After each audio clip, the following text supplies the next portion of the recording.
আমি আজকে শীতকালে একটা সবজি ভাত করে দেখাবো। গাজর, কড়াইশুঁটি, ফুলকপি এবং আলু ডুমো ডুমো করে কেটে ভালো করে ধুয়ে ভিজিয়ে রেখেছি। চালটাকেও আমি ভালো করে ধুয়ে ভিজিয়ে রেখেছি, জল দিয়ে এরকমভাবে ভিজিয়ে রেখেছি যাতে এটা একটু নরম হয়ে থাকে। এবারে আমি প্রেসার কুকারের মধ্যে লঙ্কা দিয়েছি, লবঙ্গ দিয়েছি আর ডালচিনি দিয়েছি। কোনো তেল ফেল কিছুই দিইনি। এটাকে জাস্ট শুকনো একটু রোস্ট করে নেব।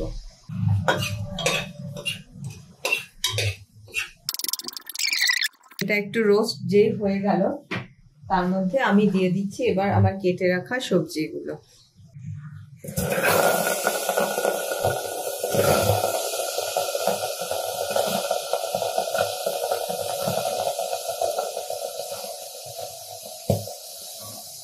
এবার দিয়ে দেবো আমার ভিজে থাকা চালগুলো। এবারে আমি ওটার মধ্যে দিয়ে দিচ্ছি জল। জলটা বেশ অনেকটাই দিতে হবে, কেন যাতে সেদ্ধ হয়ে যায় সবকিছু। এবারে এটার মধ্যে দিয়ে দেবো হলুদ। এবারে দিয়ে দেবো পরিমাণ মতো নুন। নুন হলুদ এগুলো যাতে ঠিকঠাক মিশে যায়, আমি এবার পুরো জিনিসটাকে ভালো করে ঘেঁটে দিচ্ছি।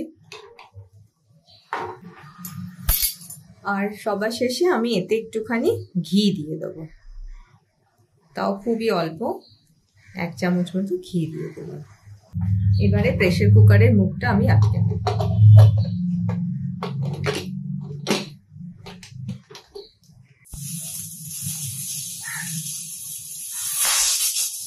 একটা সিটি হলো, আরেকটা সিটি দিলে আমি গ্যাসটা অফ করে দেব।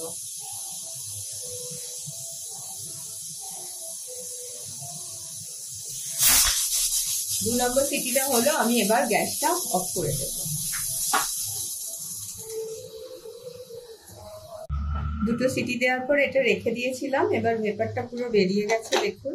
এবার আমি প্রেসার কুকারের ঢাকাটা খুলবো, খুলে দেখবো যে কি অবস্থায় রয়েছে।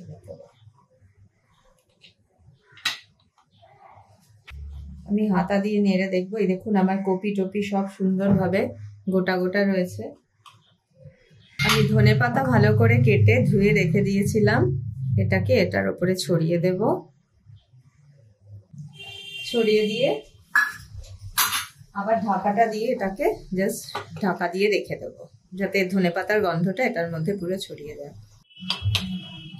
এবারে খাওয়ার টাইম হয়ে গেছে, ঢাকাটা খুললাম, এবারে পরিবেশন করব।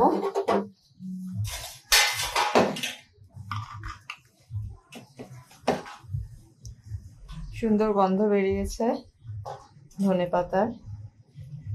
দেখুন কপিগুলো একদম গোটা গোটা রয়েছে, গাজর। আমার এই রান্নাটা আপনাদের ভালো লাগলে আপনারা অবশ্যই লাইক এবং শেয়ার করবেন এবং আমার চ্যানেলটিকে সাবস্ক্রাইব করবেন। আর অবশ্যই এই রান্নাটা একবার খেয়ে দেখবেন। এটা অসম্ভব সুস্বাদু এবং পুষ্টিকর একটি খাবার, এবং শীতের দুপুরে সমস্ত সবজি দিয়ে এই গরম খাবারটা খেতে খুবই ভালো লাগে। Thank you.